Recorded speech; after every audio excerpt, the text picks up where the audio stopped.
নমস্কার, দেখছেন কলকাতা টিভি। আপনাদের সঙ্গে রয়েছি আমি ঋষিকেশ। শুরু করছি সংবাদ সারাদিন। শুরুতেই যে খবরের দিকে নজর রাখবো।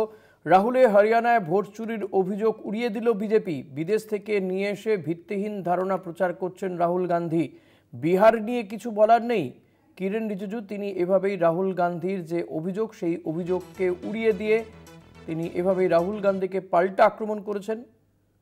বিহার নিয়ে কিছু বলার নেই, তাই হরিয়ানা ভোটের অপ্রাসঙ্গিক বিষয়ে চর্চা করছেন দাবি কিরেন রিজিজুর।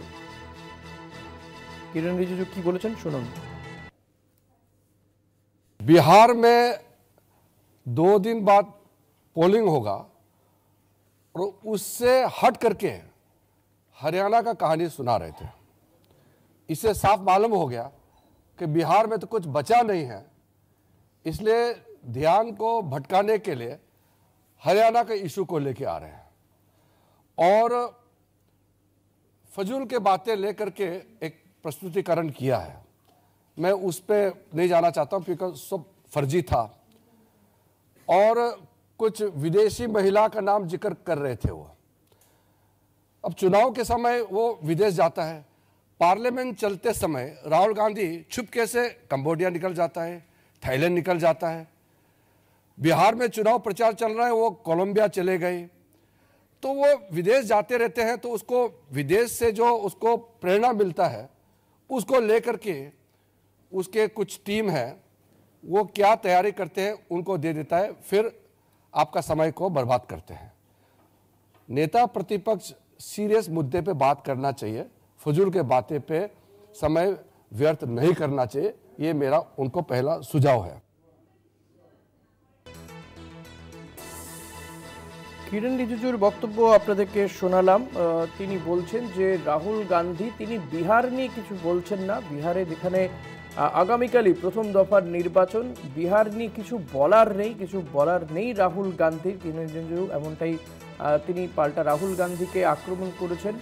তিনি হরিয়ানার ভোট চর্চা করছেন। হরিয়ানার ভোটে যে কারচুপি হয়েছে বলে রাহুল গান্ধী তিনি তথ্য দিয়ে দেখানোর চেষ্টা করেন এবং সেখানে এক বিদেশিনীর ছবি তিনি দেখিয়েছেন, যিনি নাকি একাধিক বুথে বিভিন্ন নামে তাকে দেখা গিয়েছে ভোট দেওয়ার প্রসঙ্গ তিনি তুলে ধরেন। সেটা নিয়ে রাহুল গান্ধীকে আক্রমণ করেন কিরেন রিজিজু। এই নিয়ে আমরা কথা বলবো। আমাদের পলিটিক্যাল এডিটর আশিস চট্টোপাধ্যায় রয়েছেন আমার সঙ্গে এই মুহূর্তে টেলিফোনে।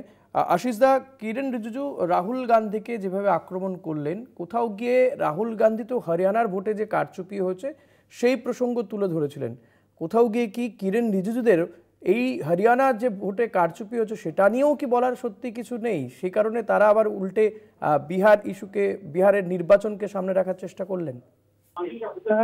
দেখো, যথেষ্ট তাজ্জব ঘটনা ঘটছে ভারতীয় গণতন্ত্রে।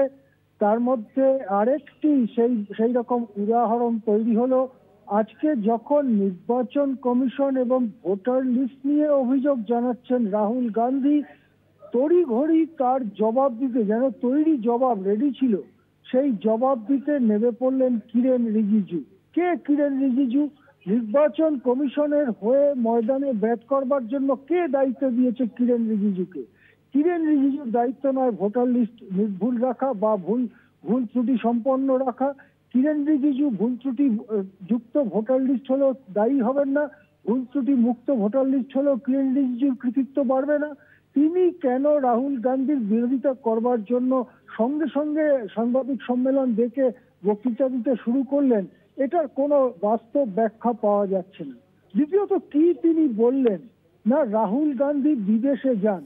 রাহুল গান্ধী বিদেশে যান, বিভিন্ন রাজনৈতিক নেতারা বিদেশে যান, এটা কবে নতুন হলো? এটা তো চিরকালই এটা চলছে যে বিদেশের নানান কারণে তাদের যেতে হয়, বিদেশে নিজেদের কথা জানাতে যেতে হয়, অন্যদের কথা জানতে যেতে হয়। যদি কিরেন রিজিজুকে জিজ্ঞাসা করা হয় প্রাইম মিনিস্টার কতবার কতদিন বিদেশে গেছেন এই 24 সালে প্রধানমন্ত্রী হওয়ার পরে, আর রাহুল গান্ধী কতবার গেছেন, আপনি বলবেন যে উনি তো প্রাইম মিনিস্টার। তাহলে কেউ বলতে পারে ইনিও তো বিরোধী পক্ষের নেতা। বিরোধী পক্ষের নেতা তো prime minister in waiting. British যে পার্লামেন্টারি ট্র্যাডিশন, তাতে বিরোধী পক্ষের নেতাকে বলা হয় প্রাইম মিনিস্টার ইন ওয়েটিং, অপেক্ষমান প্রধানমন্ত্রী। তিনি বিদেশে যাবেন না কেন? নিজেদের কথা জানাবার জন্য, তাদের সঙ্গে কথা বলবার জন্য বিদেশে যাবেন না কেন? এটা নিয়ে কিরেন রিজিজু বলবার কে? তিনি কি পাসপোর্ট ভিসা না করে যাচ্ছেন যে কিরেন রিজিজু বিদেশে যাওয়া নিয়ে কটাক্ষ করছেন? আসল কথা হলো রাহুল গান্ধী ছবি দেখিয়ে যে অভিযোগ করেছেন সেই অভিযোগ সত্যি না মিথ্যে।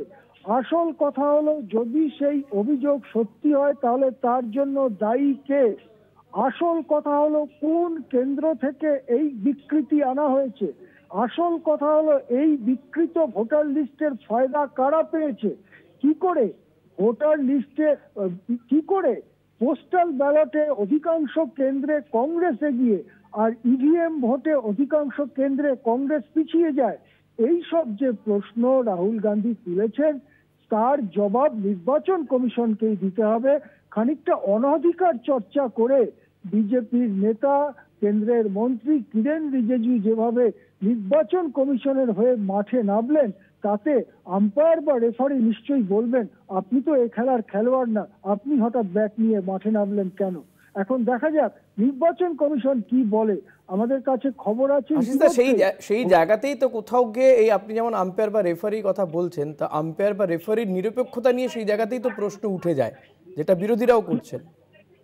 একেবারেই ঋষিকেশ, তুমি খুবই গুরুত্বপূর্ণ জায়গাতে তুমি কথাটা তুলেছ। নির্বাচন কমিশন কেন অ্যালাউ করবে তার হয়ে একটা রাজনৈতিক দল ব্যাট করতে মাঠে নামবে? নির্বাচন কমিশন যেন তাতে সন্তুষ্ট হচ্ছে এবং নির্বাচন কমিশন হোমওয়ার্ক করার সময় পাচ্ছে।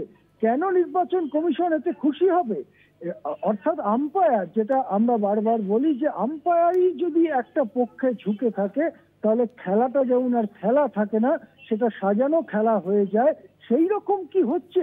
অন্তত কিরেন রিজিজুর সাংবাদিক সম্মেলন নির্বাচন কমিশনের ভারতীয় গণতন্ত্রের মর্যাদা বাড়াচ্ছে না, এটা অবশ্যই বলা যেতে পারে। অনেক ধন্যবাদ আশিস দা। কথা বলছিলাম আমাদের পলিটিক্যাল এডিটর আশিস চট্টোপাধ্যায়ের সঙ্গে।